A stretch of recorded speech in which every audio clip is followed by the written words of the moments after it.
Donc, merci. Là, encore une fois, gardez vos questions.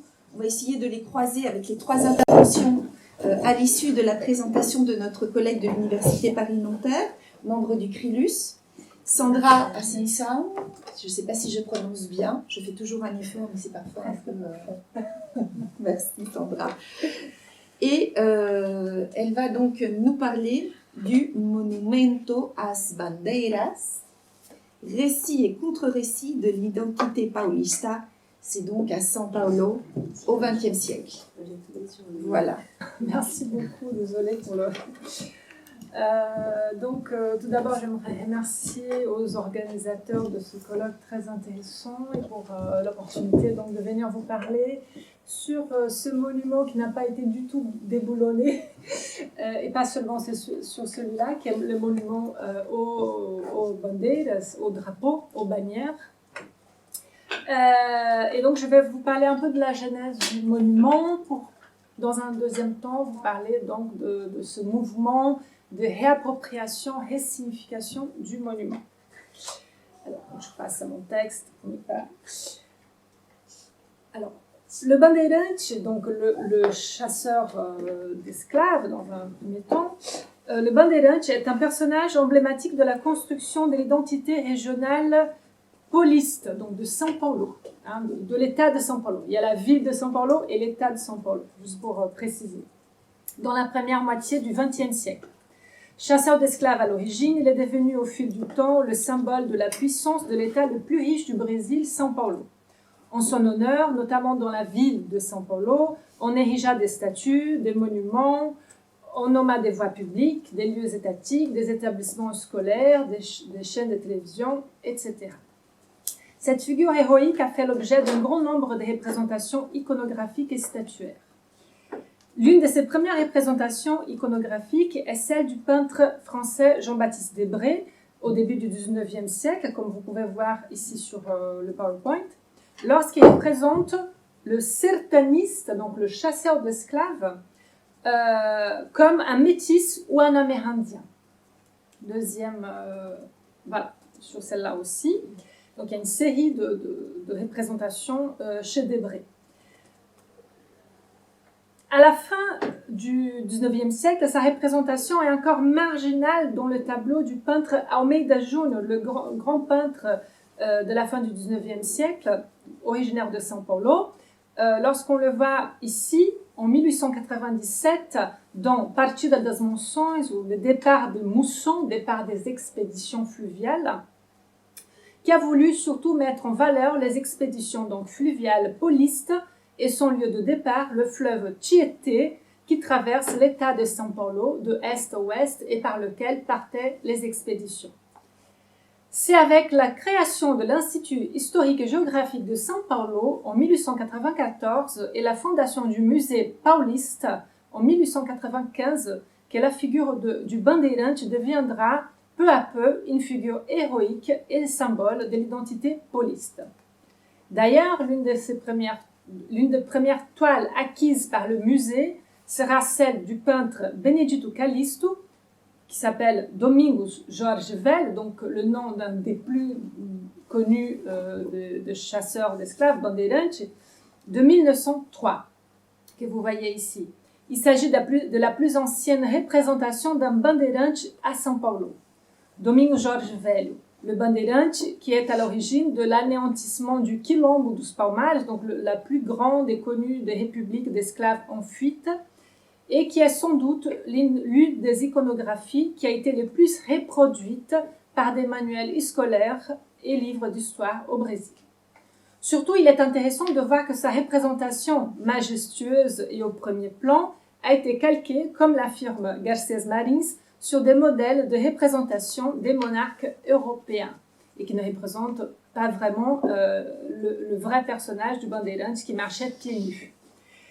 Une toile qui inaugure une tradition de représentation idéalisée de ce personnage historique, une vision romancée qui efface toute la violence mise en œuvre dans le processus de capture, d'esclavage et d'anéantissement des dizaines de milliers d'Amérindiens. La toile de Calixto servira d'ailleurs comme modèle pour d'autres œuvres, comme vous pouvez voir les 8 statues de Bandeirantes en marbre et en bronze installés dans le hall et au long du grand escalier du musée Paulista. Ici, nous avons donc Fernão Dias Paz, António Raposo Tavares, donc de grands noms. Et tout en haut de l'escalier, vous avez Manuel Preto et Borba Gato. Par un tour de force identitaire, le redoutable sertaniste, chercheur d'esclaves du XVIIe et XVIIIe siècle, un hors-la-loi du point de vue des jésuites, deviendra au XXe siècle l'image même de l'explorateur qui, en dehors des gisements d'or trouvés sur son chemin, a su repousser les frontières brésiliennes bien au-delà du traité de Tordesillas. Et en effet, les expéditions faites par les Bandeirantes a fait le tracé à peu près de ce qu'on a aujourd'hui comme les territoires brésiliens. En effet, la figure du Bandeirantes a surtout été créée par les intellectuels du XXe siècle lorsqu'historiens et hommes de lettres, souvent associés à l'Institut historique et géographique de São Paulo, écriront des traités et des ouvrages sur les Bandeirantes. À commencer par Benedito Calixto lui-même, le peintre, qui a écrit un ouvrage sur les expéditions paulistes, Capitanias Paulistas, de 1924. C'est néanmoins l'historien et écrivain Afonso Tonnet qui a le plus écrit sur l'épopée Bandeirantes avec 11 volumes de l'histoire générale des Bandeiras Paulistas. Tonnet, donc directeur du musée pauliste de 1917 à 1945, a eu comme mission d'organiser les collections en vue des expositions commémoratives du centenaire de l'indépendance du Brésil, 1922 donc, dont le haut lieu était le musée Paulista. Ainsi, le musée deviendra une sorte de panthéon bandeirante par l'acquisition d'un fonds historique et iconographique très important. Cela se doit dans un moment politique très propice, comme nous rappelle Garcés Marins, car entre 1894 et 1906, le Brésil sera gouverné par 3 présidents originaires de l'État de São Paulo, pendant la vieille République, et par conséquent favorable à une promotion de l'État comme symbole de la locomotive économique et politique de la nation. Et en effet, c'est le moment où São Paulo est le plus grand producteur de café au monde. Donc, le Bandeirante a aussi une construction d'un mouvement important de l'époque qui est le modernisme. Alors, les années 20 seront très importantes pour inscrire ce personnage dans le paysage imaginaire pauliste, voire brésilien. En effet, à l'approche du centenaire de l'indépendance du Brésil, São Paulo deviendra l'épicentre d'un mouvement littéraire et artistique, le modernisme. C'est certes un moment des questionnements des modèles esthétiques, mais aussi d'un certain chauvinisme mettant en valeur les symboles de l'identité pauliste. Plusieurs intellectuels modernistes seront ainsi impliqués dans la commémoration du centenaire. Parmi eux, Menotti del Picchia, Oswald de Andrade feront partie de la commission responsable du projet de construction d'un monument commémoratif du centenaire de l'indépendance du Brésil. Celui-ci devrait être la contribution de São Paulo à cette commémoration nationale et ce sera le projet du sculpteur italo-brésilien Victor Brecheret, le monument donc aux bandeiras, Monumento às Bandeiras, le monument aux bannières, que vous voyez ici sur cette photo. La maquette du projet est présentée en 1920, mais par manque de moyens, ou pour des raisons politiques, le monument ne sortira de terre que 33 ans plus tard.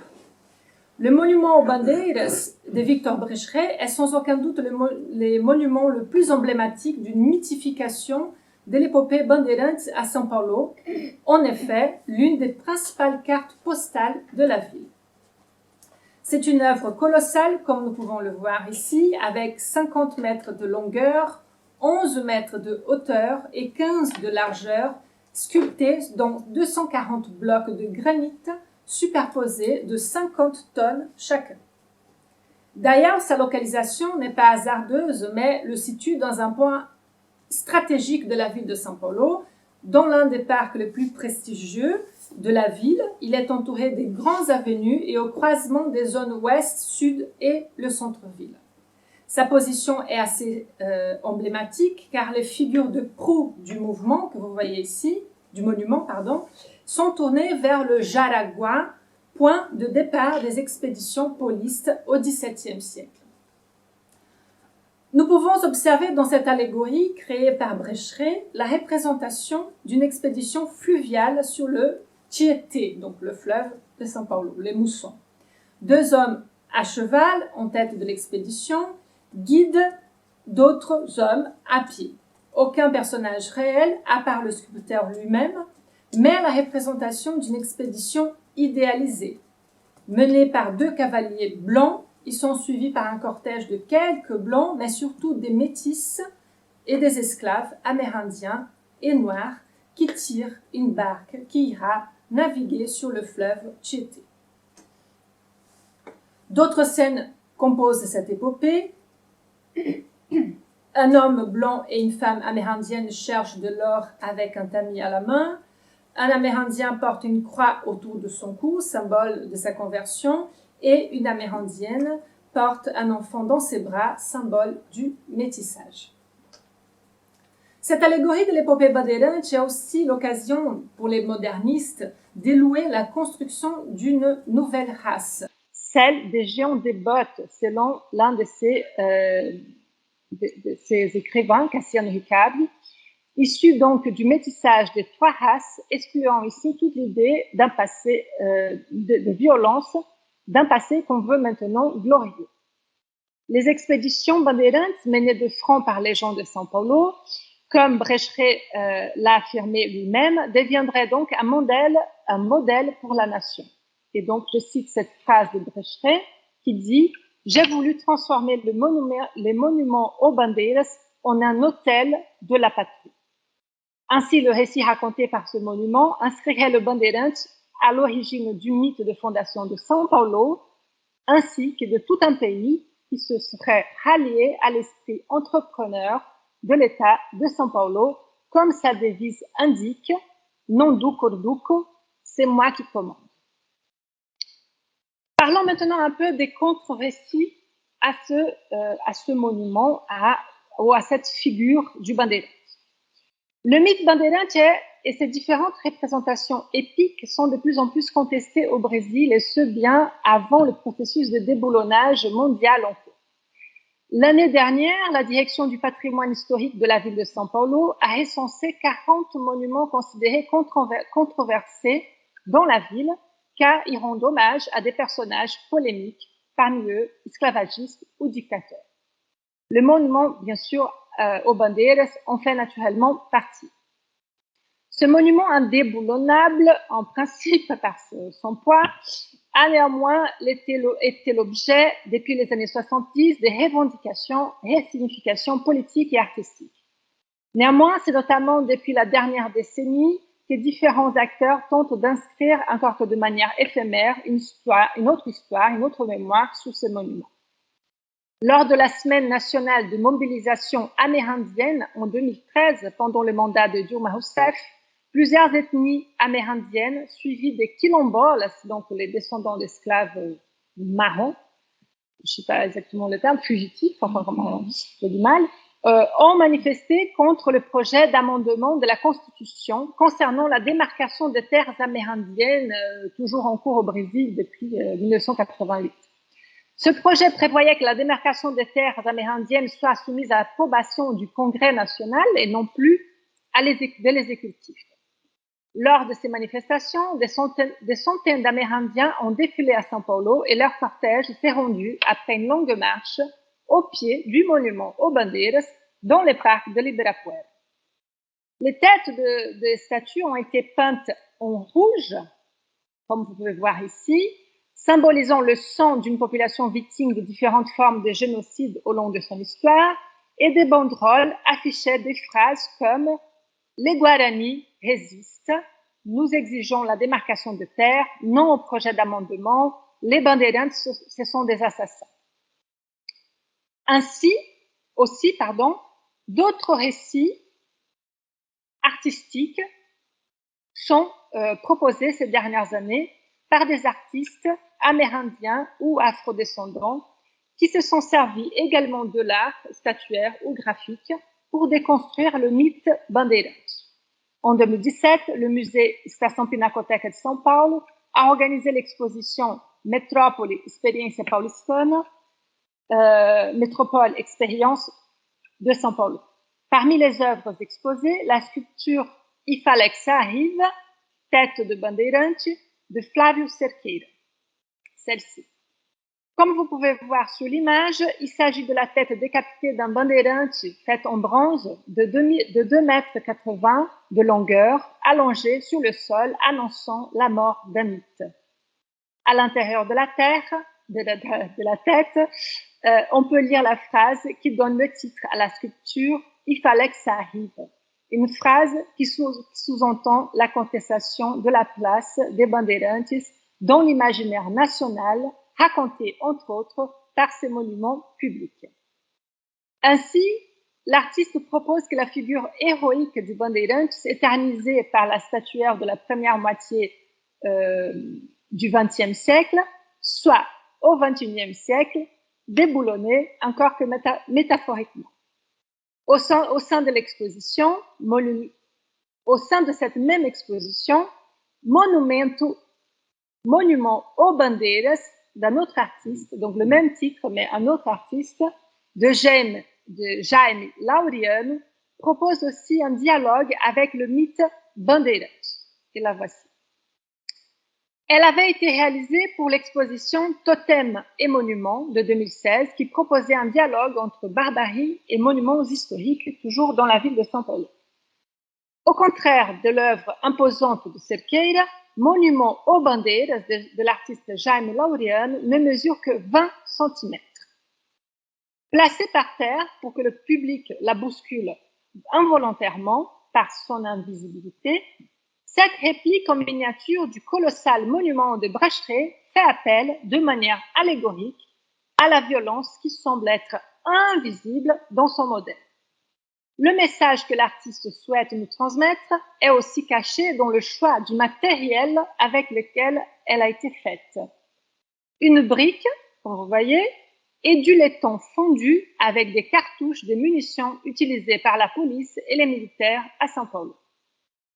À propos de cette représentation, Jaime Laureano, qui travaille dans ses œuvres sur une cartographie de la violence au Brésil, notamment sur la période de l'esclavage et de la dictature militaire, affirme donc au commissaire de l'exposition, je le cite, « J'ai voulu reconstruire le monument às bandeiras avec des cartouches de munitions utilisées par la police militaire de l'État de São Paulo.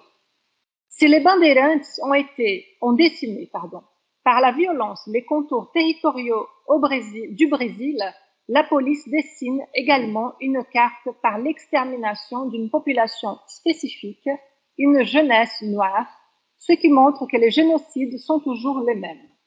Pour moi, le monument aux bandeiras de Brecheret est un totem à la barbarie. » Et d'ajouter, les policiers et les grands propriétaires de l'agro-business sont les bandeirantes de l'actualité. Fin de citation. Les bandeirantes deviennent ainsi l'allégorie d'une violence qui, chemin faisant, s'est perpétuée dans l'histoire du Brésil envers les mêmes populations, noires et amérindiennes. Aussi, en 2020, la mairie de São Paulo lance le projet d'exposition Voix contre le racisme. Parmi les artistes, Denilson Baniwa, un artiste amérindien, projette sur 3 jours des œuvres graphiques au laser sur le monument aux bandeiras. Après le naufrage d'une caravelle, celle du colonisateur, nous voyons apparaître une forêt primaire, puis des symboles issus d'une cosmogonie et culture artistique amérindienne. Des animaux, des graphismes, mais aussi les phrases « Brésil, terre indigène »,« São Paulo, terre indigène ». Selon Baniwa, son art est créateur de mémoire. Il est une forme de faire renaître dans l'actualité des mémoires effacées, souterraines, par la perspective amérindienne.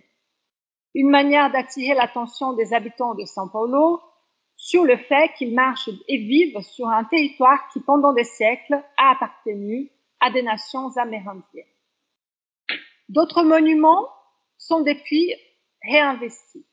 Le cas le plus récent est la statue du bandeirante Borba Gato, construite en 1963 à Santo Amaro, quartier de São Paulo, où le personnage historique est né en 1649. La statue mesure 12,5 mètres de hauteur et pèse 40 tonnes. C'était la dernière représentation iconographique réalisée d'un bandeirante au XXe siècle. Ce que les habitants du quartier appellent le monstrument. Comme le monument aux bandeiras, elle a subi plusieurs interventions depuis sa construction. La dernière en date a eu lieu en juillet dernier, lorsqu'un groupe de manifestants a mis feu autour de la statue. Avant l'incendie, des affiches avaient d'ailleurs été collées dans l'espace public sur lesquelles on pouvait lire « Savez-vous qui a été Borba Gato ?» Depuis, le monument a été nettoyé et fait toujours l'objet d'une escorte policière quotidienne. Donc, déboulonnage ou pas déboulonnage? Bonne question. L'histoire que ces monuments, donc celui aux bandeiras, classé patrimoine national, raconte et les différents contre-récits que sa mise en scène sculpturale suscite, nous amène à penser sur la place qu'il occupe dans l'espace public pour la construction d'une mémoire et d'une identité collective. Ainsi que pourrions-nous faire de ces monuments en l'honneur des bandeirantes, donc chargés de traumatismes qui jalonnent la ville et l'État de São Paulo et le Brésil. Les réactions les plus diverses ont vu jour suite aux différentes réappropriations des monuments. Pour certains, ils n'ont plus lieu d'être dans l'espace public et devraient être placés dans des musées avec des légendes explicatives à l'appui. Pour d'autres, leur présence doit laisser aussi la place à une contextualisation historique.